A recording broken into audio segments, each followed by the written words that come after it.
ಜೈ ಭಾರತ್ ವಂದೇ ಮಾತರಂ. ಭಾರತ ಶಕ್ತಿಶಾಲಿ ರಾಷ್ಟ್ರ, ಹಾಗೆ ಅಣ್ವಸ್ತ್ರ ಹೊಂದಿರುವ ರಾಷ್ಟ್ರ. ಭಾರತ ಈಗ ತನ್ನ ನೀತಿಯನ್ನು ಸ್ವಲ್ಪ ಬದಲಾವಣೆ ಮಾಡಿದೆ. ಭಾರತದ ಹೊಸ ನೀತಿಯಿಂದಾಗಿ ಶತ್ರು ರಾಷ್ಟ್ರಗಳು ನಡುಗಿ ಹೋಗಿದ್ದಾರೆ. ಹಾಗಾದರೆ ಭಾರತದ ಹೊಸ ಪರಮಾಣು ಸ್ಟೇಟಸ್ ಏನು? ಭಾರತ ಏನು ಬದಲಾವಣೆ ಮಾಡಿದೆ? ಅದರ ಬಗ್ಗೆ ಸ್ವಲ್ಪ ತಿಳಿಸುತ್ತೇನೆ. ಭಾರತ ತನ್ನ ಪರಮಾಣು ಶಸ್ತ್ರಾಸ್ತ್ರ ನೀತಿಯಲ್ಲಿ ಸ್ವಲ್ಪ ಬದಲಾವಣೆ ಮಾಡಿದೆ.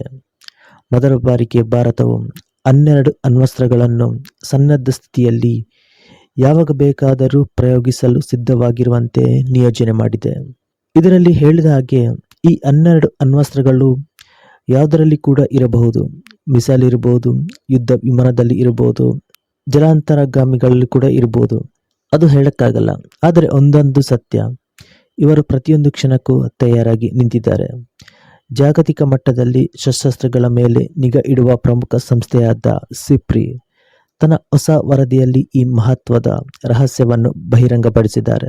ಈ ಒಂದು ಸಂಸ್ಥೆ ತನ್ನದೇ ಆದ ರಿಸರ್ಚ್ ಮಾಡಿ ಒಂದು ವರದಿಯನ್ನು ತಯಾರು ಮಾಡುತ್ತಾರೆ. ಅದೇ ರೀತಿ ಇಲ್ಲಿ ಭಾರತದ ಬಗ್ಗೆನೂ ಉಲ್ಲೇಖಿಸಿದ್ದಾರೆ.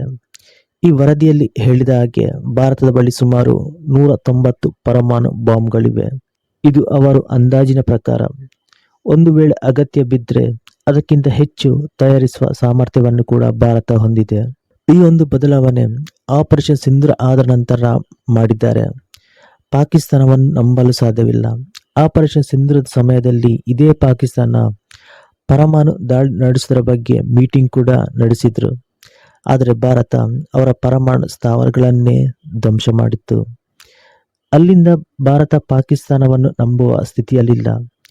ಇದು ಕೇವಲ ಪಾಕಿಸ್ತಾನ ಒಂದಂತಲ್ಲ, ಆ ಕಡೆ ಚೀನಾ ಕೂಡ ಹೇಳಕ್ಕಾಗಲ್ಲ.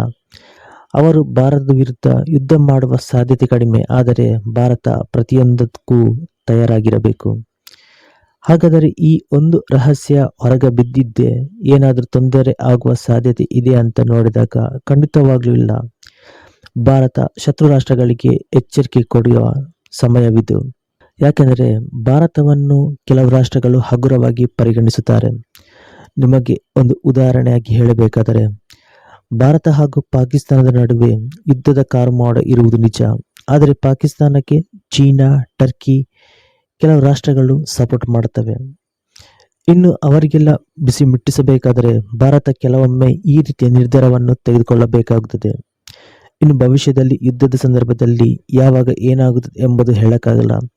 ಶತ್ರು ರಾಷ್ಟ್ರಗಳು ಪರಮಾಣು ದಾಳಿ ನಡೆಸುವ ಮುಂಚೆಯೇ ಅವರನ್ನು ನಾಶಪಡಿಸುವುದು, ಹಾಗೆಯೇ ಭಾರತವನ್ನು ರಕ್ಷಿಸುವುದು ಮೊದಲ ಆದ್ಯತೆಯಾಗಿದೆ. ಇಲ್ಲಿ ನೋಡಲು ಹೋದರೆ ಭಾರತ ತನ್ನ ಸರಿಯಾದ ನಿರ್ಧಾರವನ್ನೇ ಮಾಡಿದೆ.